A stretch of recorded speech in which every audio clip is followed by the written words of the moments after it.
Finally bring a ring to a place that will grant you greatness. But it's too much. After all, you're not a leader. You've told them this. How do they expect you to not sulk, to not pout, to not shy away from the role that you've been given, the veteran role? Damn, man. Yeah, yep.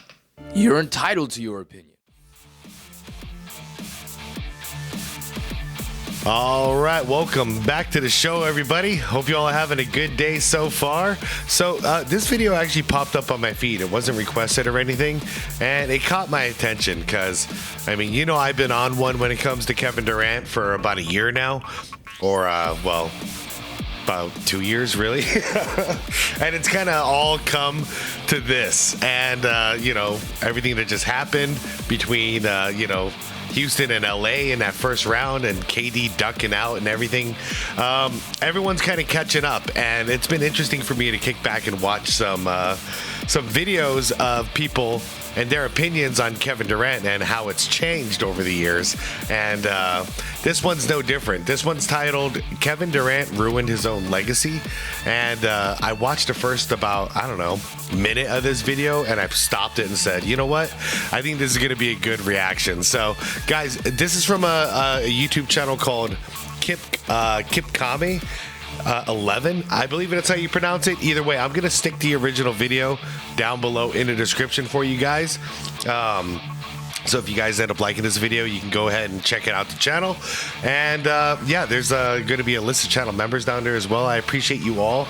Full disclosure, I came down with a little bit of a cold today. I feel fine, but you know, I got the sniffles, and you could probably hear like my voice is congested. I'll do my best. I apologize, but you know, I am human. I am not robot, not yet at least.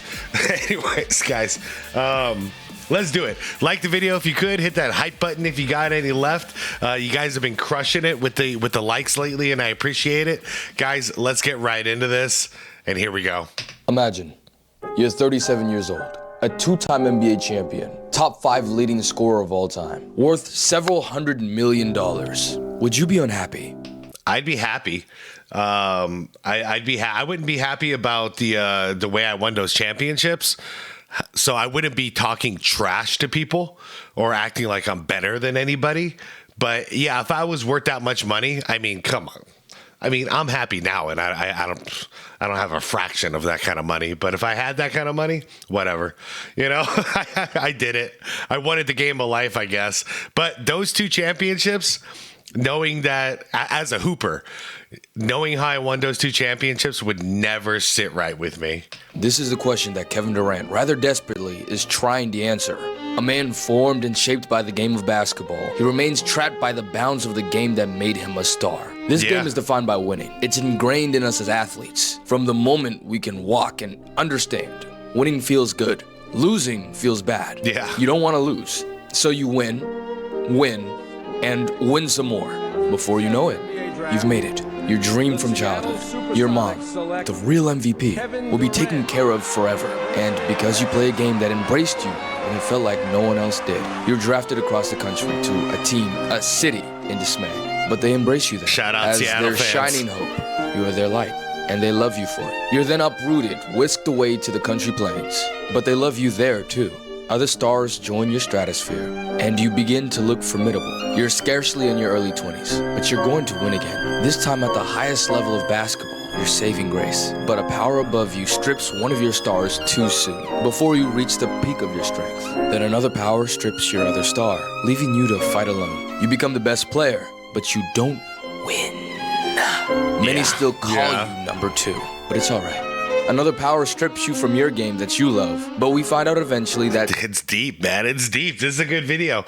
Real quick, I noticed the music is a little loud, and before I hit record, I scrolled down the comments a little bit, and the creator said, this is the first time he made a video quite like this, and he apologized for the music being so loud in the background. I make that mistake all the time in the gaming videos. 2 out of 3 is plenty enough. 55 games won, plus 11 more, a state behind you, and a legion to conquer. It's easily conquered. Some dare say it's been conquered already, but you collapsed. For 3 straight nights you collapsed. That is always, I still can't believe that happened. 1 game to seal it, and oh man. and then you leave. That's the worst part. You had it, man. You had that series. Fell to the mighty Warriors, the mightiest the game has ever seen, who were only slayed by the chosen one. Once they fell, on that 7th night, the Warriors general calls you and makes you a ridiculous offer, an impossible proposition, one that, thanks to the powers above, what was considered ridiculous and blasphemous and inconceivable became real. And it's Golden State for Kevin Durant. Wow. Think about that team.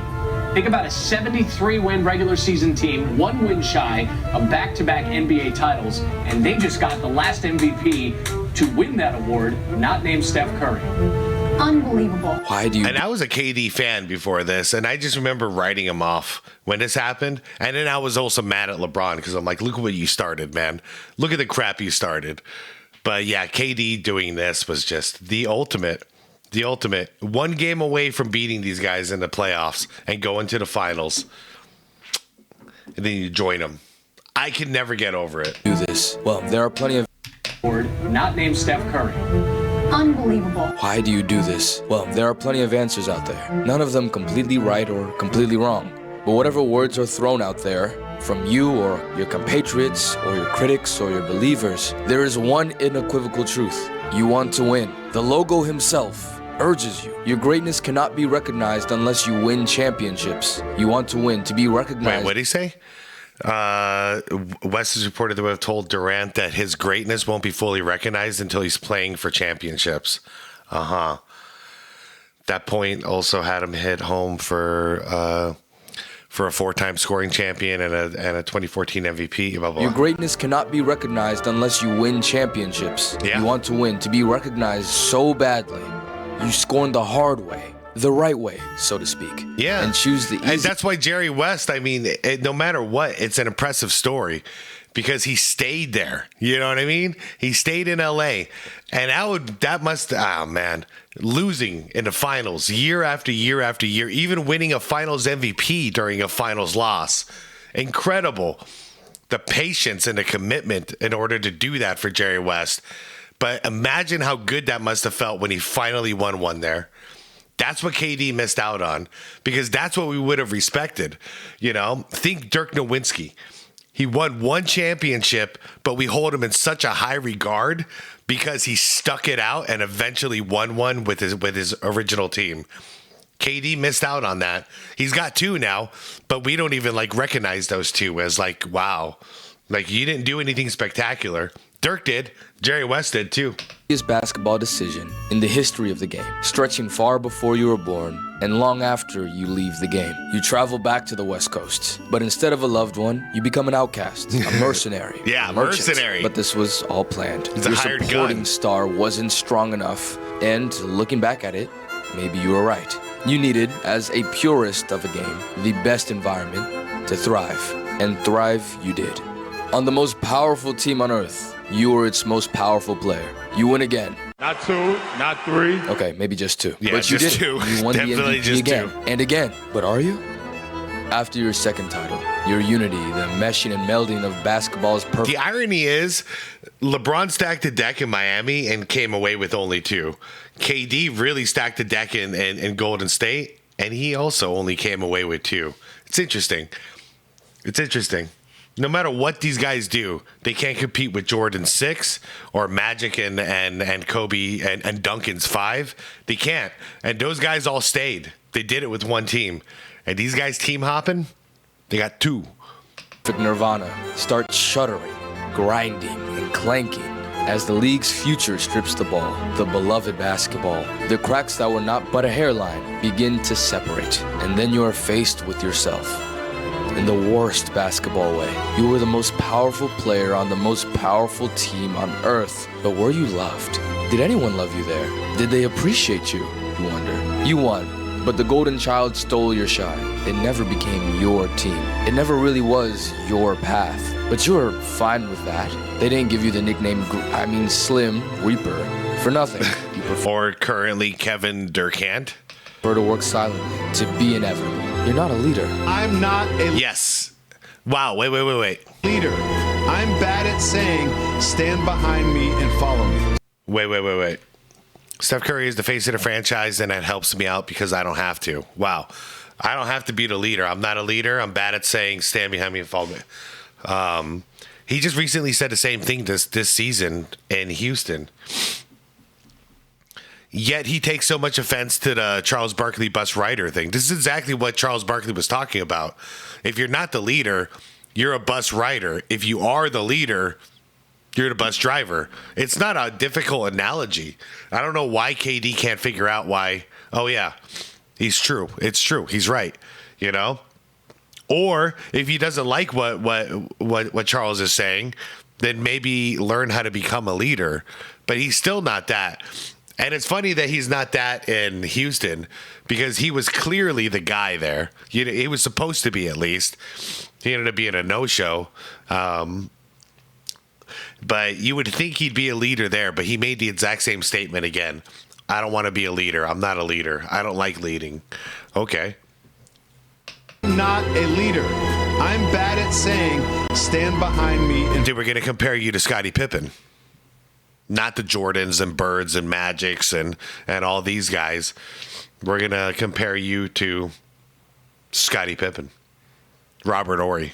follow me. So no one follows you. You leave the Golden State, limping, with the Golden Boy and let them shine alone. There are some other lights that attract you now. Perhaps you'll find some warmth in them there. The big city draws you across the country yet again, where you plot to become a champion on your own terms. You recruit your fellow wayward brother, also looking for a means to claim glory himself.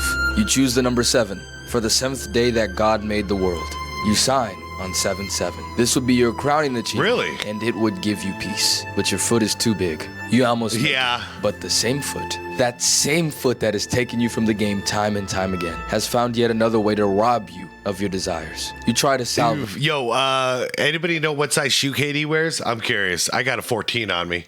It's the situation with your two fickle stars, both representing their own interests. It doesn't work. Instead of siding with one, you fade out. You fade away. You blame. You leave, a wayward soul once again, searching for your own terms. It takes you to the desert. Another ragtag group of stars. Yeah. This is when I got to see who KD really is. You know when you only get to see somebody play like once a week or whatever, and you see highlights, you have a different impression. With the Suns, I got to see him every other day or whenever there was a Suns game, I got to watch him. That's when I understood his impact on a team. Everyone was miserable. Nobody knew what to do anymore. It was like everybody on the team, including the coaching staff, was walking on thin ice constantly around this guy. And now we're so much happier. And the irony is the team was in good spirits before he got here. And we are again after he got here. So I wonder what the common denominator is. Also, you see how miserable the entire Rockets team is all season with KD on there? I wonder what the common denominator is. You see the potential of what it can mean to win again. Yeah, But he walked in with all this respect for Devin Booker. And then when he left, he basically called Booker a dictator. Like, you don't want to be the leader, man. So if you don't want to be the leader, then Booker's got to be the leader. But then he's the leader and you call him a dictator.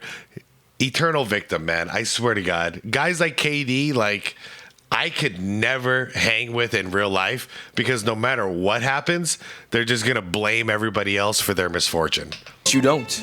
And despite outside power's very best attempts, you flail year after year. And the point is, if you are around a guy like that, all of their misfortunes, if you're in close proximity to them, like Booker was or Steph was or any of these guys, you're the one who catches all the strays.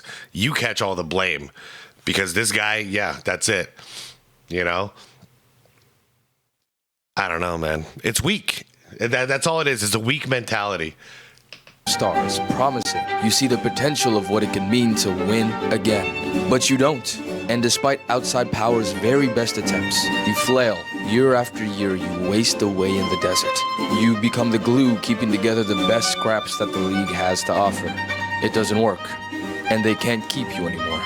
They're about to send you away. No fucking way they try to do this shit behind my back. Back to the bay, where you could pick up right where you left off. Hell no, you say. I don't know what he thought we owed him, though. Like, you know, we traded him behind his back. Yeah. What did we owe you, though? All you did was brought chaos and hell to our team. Why do you think we owe you something?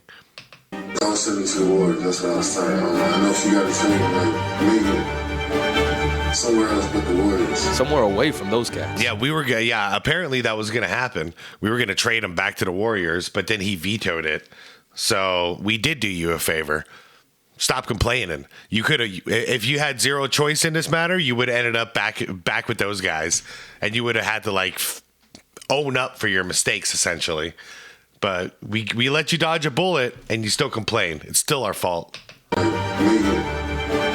Somewhere else but the Warriors. Somewhere away from those cats. Somewhere fresh and new where you can make your own mark for yourself. By the way, guys, I'm getting a lot of comments saying that y'all think Kevin Durant ducked out of the Lakers series because he didn't want to face OKC, his old team, in the next round and get his ass kicked and get embarrassed. You guys might be onto something, because first it was his knee, then it was his ankle, and then I don't really know if I believe any of it, to tell you the truth. Again, the rumors are piling that you cast a path of death in your wake, a harbinger of doom that only the Golden Boy could cleanse with his blinding, brilliant light. You could go to Minnesota, play with the man that idolized you as a child, but it wouldn't be yours. It wouldn't be your path. What is another young, promising roster that you could take your talents to and become recognized as you? Houston, it's perfect. The post-Thunder rehab home is now known to be called. To fit the final... It's the real problem, and I think I'll stop pausing after this and let it play out, but are you guys seeing the conflict within him? He wants to be the man. He desperately wants to be the man. I mean, this started all the way back in OKC, and it's always been a problem everywhere he's ever gone. But he doesn't want to be a leader. He wants to be the man, but he doesn't want to be a leader. This is an internal conflict that, like, I mean, one session of therapy or something could figure this out. But would he actually hear it? Because you can't have one without the other. You got to be both if you really want to be the man. If not, you're just a hired gun, an offensive assassin. And honestly, I wish that's the role he would have embraced in his career, is just be an offensive assassin and fall under the leadership of whoever's the leader on whatever team that is. However, his ego can't allow that. He needs to be the leader, even though he doesn't want to lead.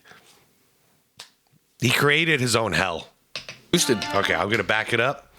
And, I think I'm going to shut up now. That you could take your talents to and become recognized as you. Houston, it's perfect. The post-Thunder rehab home is now known to be called.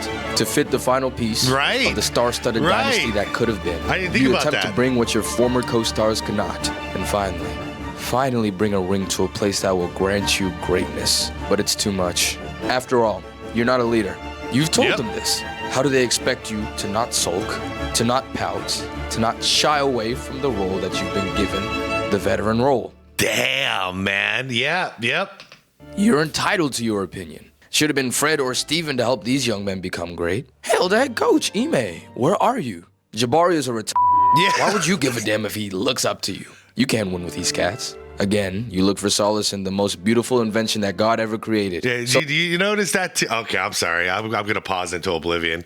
I can't win with these cats. Yeah, that was his excuse when he left OKC.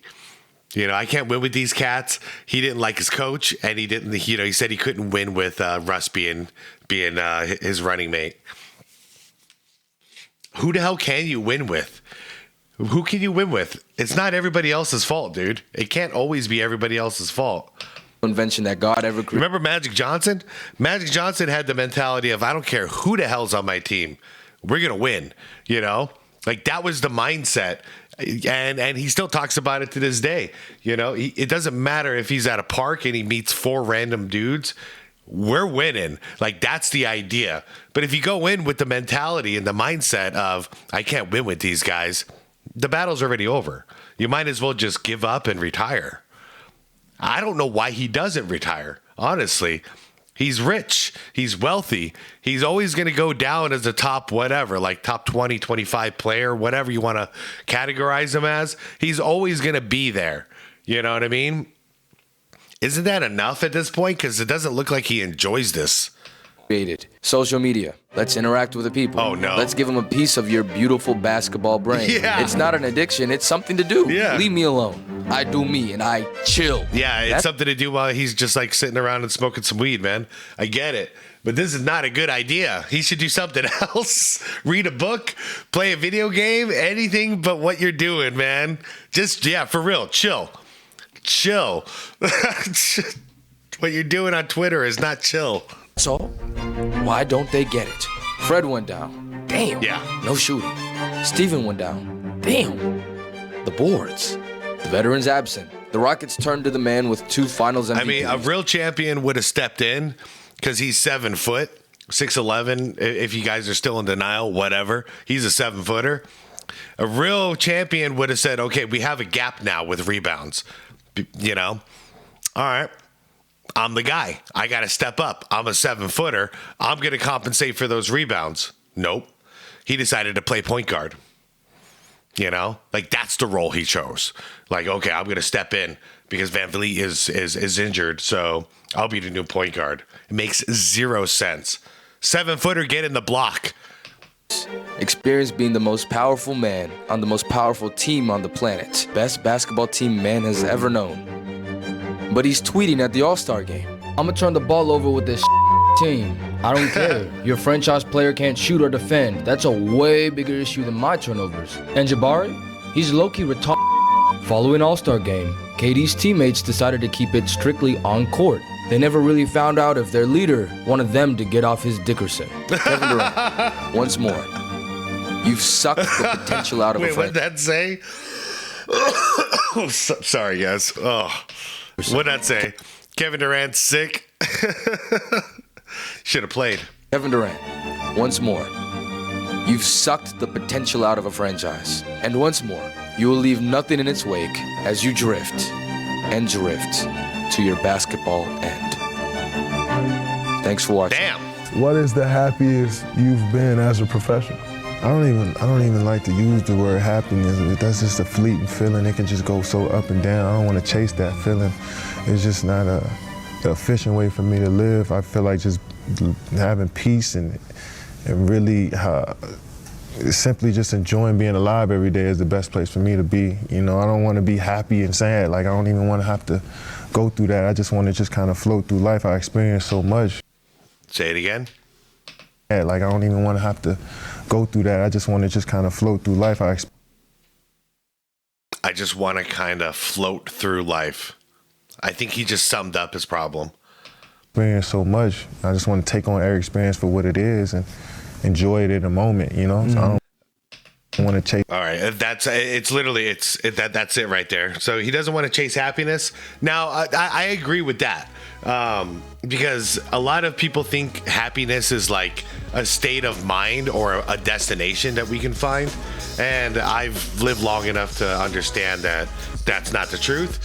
So happiness is a fleeting moment, you know? So in other words, if you're experiencing joy, embrace it, man, because it's always going to be temporary. But then also if you're experiencing sadness, embrace it, because that's also going to be temporary. You know what I mean? These are emotions, these are feelings, they're not destinations. However, I just want to float around life. Like, that's okay. If you're really like Zen Buddha and you want to do that, okay. But we know for a fact this isn't true. He's talking about inner peace and all that. I know quite a bit about this. We know he doesn't have it because he's constantly like his ego is constantly forcing him to like display his insecurities. You know, everything that happens, he has to make an excuse, blame it on somebody else, instead of if he really was, you know, Zen Buddha and he achieved peace, he would just say, okay, I'll work on it. You know, like the turnover thing. Oh man, there's a way bigger problem than my turnovers. Well, you already admitted that your turnovers are a problem. Maybe step up and say, I'm going to work on turning the ball over less. That sounds like a Zen Buddha thing to do, you know? Or you want to go like 100% Zen Buddha. Yeah, you probably shouldn't be playing a competitive sport anymore, because at that point you really don't care. You know what I mean? Like, you're just happy existing. And if you were just happy existing, like he says he is, then he wouldn't be angry at his teammates for their deficiencies. Feel me? So, anyways, KD. Now, I wanted to like him back in the day. I did like him back in the day, but I don't know. Something going on upstairs with him that it doesn't seem like he's ever going to grow up. And it's just a shame because, man, hell of a scorer. Guy could shoot, you know? Guy could shoot. I'll give him that. And he worked on his shot into oblivion, and you can tell the guy has really worked on his shot his entire life.